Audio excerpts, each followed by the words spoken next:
Byzantine art is generally characterized by a move away from the naturalism of the classical tradition towards the more abstract and universal rather than realistic.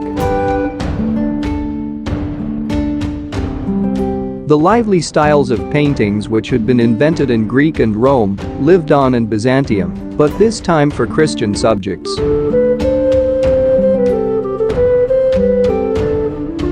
By the 11th century, the Greek and Oriental styles seemed to blend together in magnificent imposing images, which adorned the churches in large and small forms.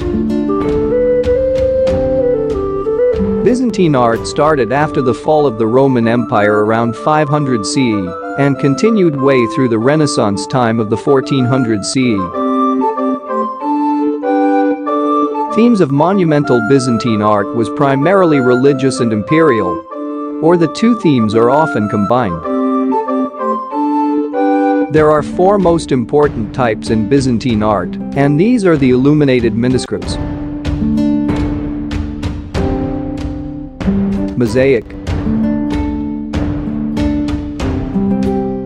Relief sculpture, Architecture, and Paintings.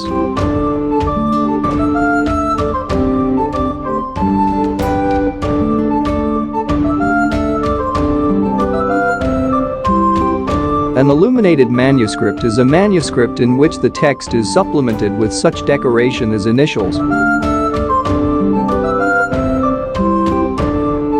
borders, and miniature illustrations. Monasteries produced many of the illuminated manuscripts devoted to religious works using the illustrations to highlight specific parts of text. These religious manuscripts were most commissioned by patrons as gifts to churches to be used in services. Illuminated manuscript is also used for private worships, as the literacy rates during Byzantine were still exceptionally low, so having an illuminated manuscript can tell a story for those people that can't read the text that it's written.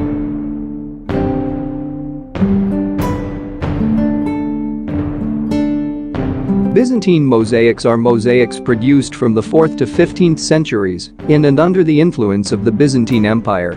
It is the most popular and historically significant art forms produced in the empire, and they are still studied extensively by art historians. From the time when the Byzantine Empire became the symbol of Christianity, its mosaics were assembled in a way to suit religious purposes. As a result, Byzantine mosaic sophistication surpassed Roman mosaic because of the wide usage and success of Byzantine mosaics. The style spread to other regions such as the Balkans, southern Italy, and Russia.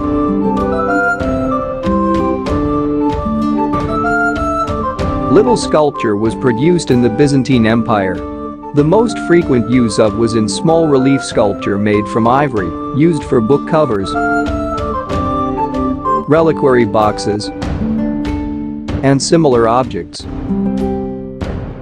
Other miniature arts, embroidery, gold work,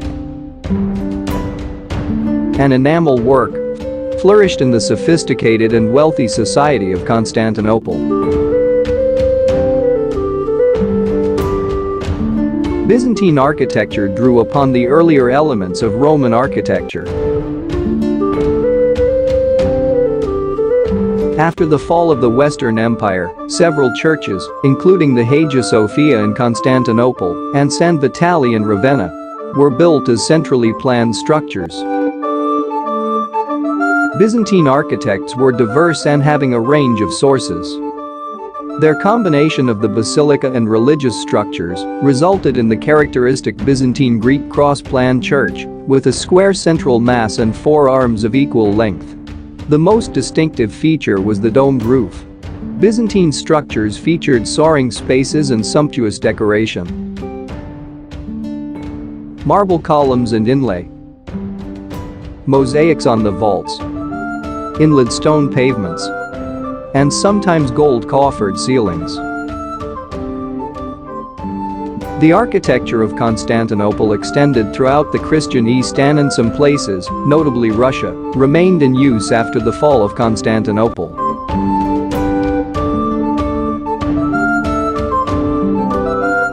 In 730 AD, Emperor Leo III initiated a movement called the Conicalism. The Conicalism is the rejection or destruction of religious images as heretical.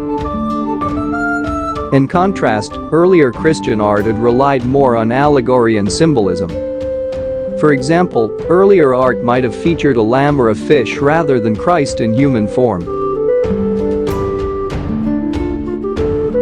So most artists and scholars were leaving Constantinople in search of places more favorable to artist creativity.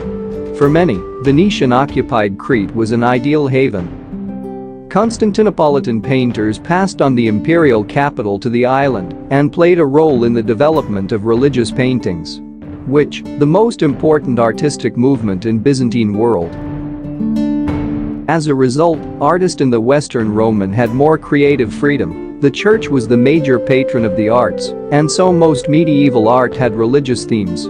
Western artists of the Middle Ages were interested in creating visionary experiences over time. In search to create more convincing and powerful image, their art became more realistic in its portrayal of people in the natural world.